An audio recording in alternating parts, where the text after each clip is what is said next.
ድርሳነ ገብርኤል ዘመጋቢት። አንድነቱ ሶስትነቱን ሳይጠቀልለው፣ ሶስትነቱ አንድነቱን ሳይከፋፍለው፣ በአንድነቱና በሶስትነቱ ጸንቶ የሚኖር ረቂቅ ባህሪው ተመራምሮ ሊደረስበት የማይቻል፣ ሊያበድሩት የማይሻ ሊከፍሉት የማይቻል፣ ያየው የሌለ የሚያዘው የማይኖር፣ በቸርነቱ ብቻ የተራበውን የሚመግብ የተጠማውን የሚያረካ፣ መስገድ መገዛት ለሱ ብቻ የሚገባው፣ ይቅርታና ምሕረቱን ከኛ ያላራቀ አንድ አምላክ በሆነ በአብ በወልድ በመንፈስ ቅዱስ ስም በማመን በመጋቢት 19 ቀን የሚጸለይ የሚነበብ የቅዱስ ገብርኤል ድርሳን ይህ ነው። ልመናው አማላጅነቱ ከመላው ሕዝበ ክርስቲያን ጋር ለዘላለሙ ይኑር አሜን።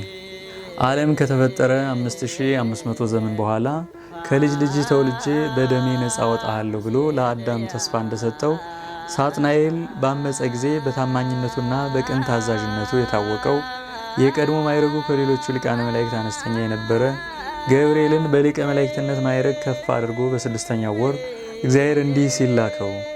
የገሊላ አውራጃ የሆነች ወደ ናዝሬት ፈጥነ ሄድና ለድንግል ማርያም ከስጋዋ ስጋ ከነፍሷ ነፍስ ነስቼ ከእርሷ ሰው መሆኔን የምስራች ንገራት፣ ከሴቶች ሁሉ እርሷን መርጫለሁና አለው። ገብርኤልም ከጌታው ይህን ቃል በሰማ ጊዜ ሰውን ስለመውደዱና ስለ ርኅራኄው እጅግ በጣም ደስ አለው። አስቀድሞ እንደተናገርነው በአዳም መዋረድ እያዘነ ይኖር ነበርና፣ ስለዚህ ለሌሎች መላእክት ያልተሰጠ ታላቅ ጸጋ እግዚአብሔር ለእርሱ ሰጠው። የሐዘን ምላሹ ደስታ ነውና፣ በእውነትም ታማኝና ተወዳጅ ለሆነ ለዚህ መልአክ ከሌሎቹ መላእክት ይልቅ ደስታና ክብር ይገባዋል። የልብ ደስታ በፊት ፈገግታ ይታወቃል ተብሎ በመጽሐፍ እንደተነገረ የእርሱም የፊቱ ብርሃን የልብን ደስታ ያመለክታልና፣ ሶሎሞንም ልብ ከተደሰተ ፊት ይበራል፣ ልብ ካዘነ ግን ፊት ይጠቁራል ብሎ ተናግሯልና። ልባዊ ኤፍሬም የሰራዊት ጌታን በወለደችው በድንግል ፊት በታላቅ ክብር ባየው ጊዜ ደስታን የተመላህና መልካም የምስራች ዜና ያመጣህ ገብርኤል ሆይ ወደ እኛ የመጣ የጌታችንን ልደት ሰበክልን፣ ለድንግል ማርያምም ያለመለወጥ ትወልጃለሽ ብለህ ነግረሃታልና ለአንተ የተሰጠህ ክብር ታላቅ ነው ሲል በረቡዕ ውዳሴ ማርያም እንዳከበረው እናክብረው። ወደ ቀድሞ ነገራችን እንመለስና እመቤታችን ድንግል ማርያም በቤተ ዮሴፍ ሳለች ለቤተ መቅደስ መጋረጃ የሚሆን ወርቁን ከሐር ጋር እያስተባበረች ትፈትል ነበር። ከዕለታት በአንደኛው ቀን በናዝሬት ክፍል የሚገኝ ጉድጓድ ውሃ ልትቀዳ በሄደች ጊዜ የመላእክት አለቃ ቅዱስ ገብርኤል ከሰማይ ወርዶ እግዚአብሔር ያከበረሽ ንጽሕት ቅድስት ሆይ ሰላምታ ይገባሻል፣ እርሱ እግዚአብሔር ከአንቺ ጋር ነውና በእርሱም ዘንድ መወደድን ባለሟልነትን አገኘሽ፣ ከሴቶች ሁሉ አንቺ ትበልጫለሽና አላት። እመቤታችን ማርያም ይህን በሰማች ጊዜ ማን እንደተናገራት ለማወቅ ግራና ቀኝ ተመለከተች። ነገር ግን ምንም ያየችው ነገር ስለሌለ ታላቅ ፍርሃት አደረባትና ገንዋን ትታ ወደ ቤቷ ተመለሰች። እንደ ልማዷም ሐርና ወርቅን እያስተባበረች ትፈትል ጀመር።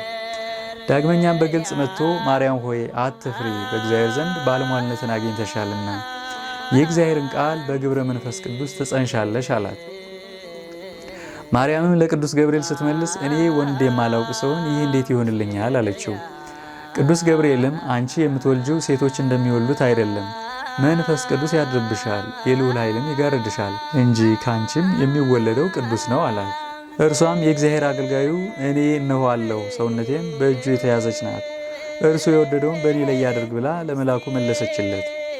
ይህንንም ምክንያት አድርጎ ከሦስቱ አካላት አንዱ አካላዊ ቃል ከላይ ከሦስትነቱ ሳይጎድል ከታችም አራተኛ ሳይታከልበት በፍጹም አካሉ ወርዶ ከስጋዋ ስጋ ከነፍሷ ነፍስ ነስቶ ሰው በመሆን ሕፃናትን የፈጠረ እርሱ ቀዳማዊ አካላዊ ቃል በግዕዘ ሕፃናት በማኅፀኗ አደረ። ወንጌላዊ ዮሐንስ በማይመረመር ተዋህዶ ባሕርይ መለኮቱ ሳይለወጥ ቃል ሥጋ ሆነ ብሎ እንደተናገረ መጽሐፍም እንዳረጋገጠው የሁለቱን ተዋህዶ ሊመረምሩት ፈጽሞ አይቻልም። ከዕለተ ጽንሰቱ እስከ ዕለተ ልደቱ 9 ወር ከ5 ቀን ከሆነ በኋላ ቅድመ ዓለም ከሰማይ አባቱ ያለ እናት እንደተወለደ እንዲሁም ድኅረ ዓለም ማኅተመ ድንግልናዋን ሳይለውጥ ከብቻዋ ከምድራዊት ድንግል ያለ አባት ተወለደ። ስለዚህ ነገር ነቢዩ ኢሳይያስ እነሆ ድንግል በድንግልና ጸንሳ በድንግልና ወንድ ልጅ ትወልዳለች ብሎ እንደተናገረ ከአብ ሲወለድ በመለኮቱ መለወጥ እንዳላገኘው ከድንግልም በተወለደ ጊዜ ማኅተመ ድንግልናዋ አልተለወጠም። ዳግመኛም ነቢዩ ሕዝቅኤል ከኃያላን ጌታ በስተቀር የገባባት የሌለ እርሱ ግን እንደተቆለፈች ገብቶ እንደተቆለፈች የወጣባት በምስራቅ በኩል የተቆለፈች ደጃፍ አየሁ ብሎ ተናገረ። ወደ ቀደመ ነገራችን እንመለስና በዚያን ጊዜ ቀንና ሌሊት እየተፈራረቁ የዚያን ሀገር መንጋ ተግተው የሚጠብቁ እረኞች ነበሩ። መልአክ እግዚአብሔር ቅዱስ ገብርኤል ከእነሱ ዘንድ መጥቶ በቆመ ጊዜ የእግዚአብሔር ብርሃን በላያቸው ላይ ወርዶ ስለበራ ታላቅ ፍርሃት አደረባቸው። የደስታ መልአክ ቅዱስ ገብርኤል ግን አይዟችሁ፣ አትፍሩ፣ ለእናንተም ለሕዝቡ ሁሉ የሚሆን ታላቅ የምሥራች ልነግራችሁ መጥቻለሁና አላቸው። እነሆ ዛሬ በዳዊት ከተማ መድኅን ተወልዶላችኋል፣ ይኸውም ክቡር የሆነ ጌታ ክርስቶስ ነው። የዚህም ምልክቱ ሕፃኑ በጨርቅ ተጠቅሎ አውራ ጣቱ ታስሮ በበረት ተኝቶ ታገኙታላችሁ አላቸው። በዚያን ጊዜም ከቅዱስ ገብርኤል ጋር ብዙ የሰማይ ጭፍሮች በቅጽበት ተገልጠው በሰማይ ለእግዚአብሔር ምስጋና ይሁን፣ በምድርም ለሰው ልጅ ደህንነትና ሰላም ይውረድ እያሉ አመሰገኑ። ማኅበረ መላእክትም ከእረኞች ጋር በመተባበር በአንድ ቃል ምስጋና ቀረቡ። መላእክትም ከእነሱ ዘንድ ወደ ሰማይ ከወጡ በኋላ እረኞች እርስ በርሳቸው ኑ እስከ ቤተልሔም እንሂድና በአደባባዩ እየተመላለስን ይህን እግዚአብሔር የገለጠንን ነገር እንረዳ ተባባሉ። ፈጥነውም ሄዱና እናቱ ማርያምና ዮሴፍን ሕፃኑንም በበረት ተኝቶ አገኟቸው። ባዩትም ጊዜ መልአክ የነገራቸው ስለዚህ ሕፃን እንደሆነ አወቁ። ለእረኞችም የተገለጸውን ምስጢር የሰሙ ሁሉ አደነቁ። እረኞችም ስላዩትና ስለተመለከቱት ሁሉ እግዚአብሔርን እያመሰገኑ ወደ መጡበት ተመለሱ። በሊቀ መላእክት ቅዱስ ገብርኤል የምሥራች ባይነት ምክንያት በእመቤታችን በድንግል ማርያም ለተገለጹ ልዩ ልዩ ምስጢራት አንክሮ ይገባል። ይኸውም ከብዙ በጥቂቱ አንደኛ ያለ ዘራ ብእሲ የመለኮት መጸነስና ያለ ተፈጥሮ ማኅፀን የጌታ መወለድ፣ ሁለተኛ ዘመን በማይቆጠርለት ሕፃን አፍ ከድንግል ጡት ወተት መፍሰስ፣ ሶስተኛ እግዚአብሔር ለመረጣቸው ለመቅደሰ ካህናት ያልተደረገ ለከብት እረኞች ሰማያዊ ምስጢር መገለጥ፣ አራተኛ ከፋርስ ሀገር እስከ ቤተልሔም ድረስ የጥበበኞች በኮከብ እየተመሩ መሄድ ናቸው። ጸሎትና በረከቱ መላውን ሕዝበ ክርስቲያን ይጠብቅ እስከ ዘላለሙ አሜን። አማላጅነቱ ከመላው ሕዝበ ክርስቲያን ጋር ይሁንና የመላእክት አለቃ ቅዱስ ገብርኤል ያደረገው ተአምር ይህ ነው። በአንዲት ሀገር ከሚኖሩ ንጉሥና ንግሥት ጋር አብራቸው የምትኖር አንዲት ሴት ልጅ ነበረቻቸው።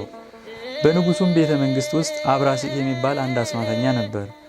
እርሱም የንጉሱ ልጅ በውበቷ ስለማረከችው ትኩር እያለ ይመለከታትና በልቡ ይመኛት ነበር። ከዕለታት በአንድ ቀንም ተገናኛትና ጸነሰች። መልኩ ያማረ ወንድ ልጅም ወለደች። ንጉሱ ግን የአብራሲትንና የልጁን አድራጎት ፈጽሞ አያውቅም ነበር።